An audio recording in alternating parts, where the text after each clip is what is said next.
Hi guys, welcome back sa ating panibagong video. By the way, this is Madtech. So ngayon guys ay ipapakita ko naman sa inyo. So sa mga nakaraang video ko ay nag-video na ako ng GCash to CIMB Bank. So ngayon guys, ang actual transfer naman natin is CIMB Bank to GCash wallet. So ngayon guys, ang gagawin natin ay i-open lang natin ang ating CIMB Bank. Dito tayo sa ating dashboard sa ating CIMB Bank or CIMB account. So ngayon guys, kung makikita nyo dyan, meron akong 203. So ita-transfer natin yan sa GCash wallet ko. So ang gagawin nyo lang guys ay i-click nyo lang yung transfer. Pagka-click ng transfer, mapupunta kayo dyan and then to other banks. So ayan yung pipiliin ninyo, yung to other banks. So pagkatapos ng to other banks, isi-search nyo lang dyan guys yung GCash. Yan. Type nyo lang yung GCash. And then, yan na yung result. I-click nyo lang yung result na GCash. And then, mapupunta kayo sa bagong form. So, ang gagawin nyo lang guys ay pipilapan nyo lang.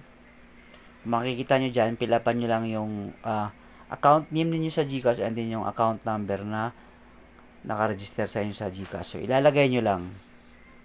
So, ito na yung pinaka-form niya. I-double check nyo lang yung guys, yung mga details na nilagay ninyo. So, kung makikita natin dyan, wala siyang transaction fee. So, after nun guys, pag na-double check nyo na yung mga details, kung tama naman lahat, i-click nyo lang yung confirm.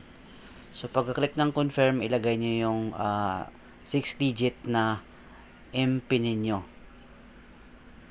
So, after malagay yung MPIN guys, so pagka-click ng confirm, so ito na yun, done na yung process yung transaction natin.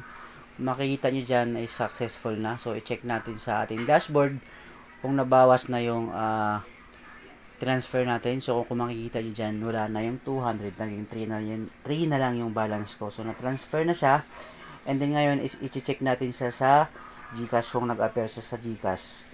Kung hindi siya, delay yung pagka-receive natin sa GCash. So, ito yung GCash natin. So, ngayon guys, pupunta tayo dito sa inbox. I-check natin.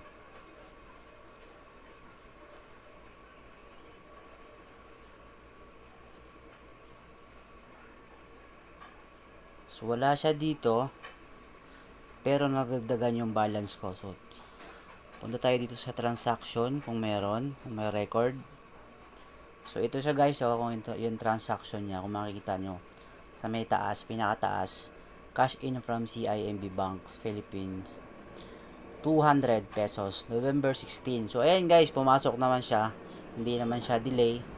So, yun lang guys, kung may mga comment kayo, may mga question, mag-comment lang kayo sa video na to. So, thank you for watching.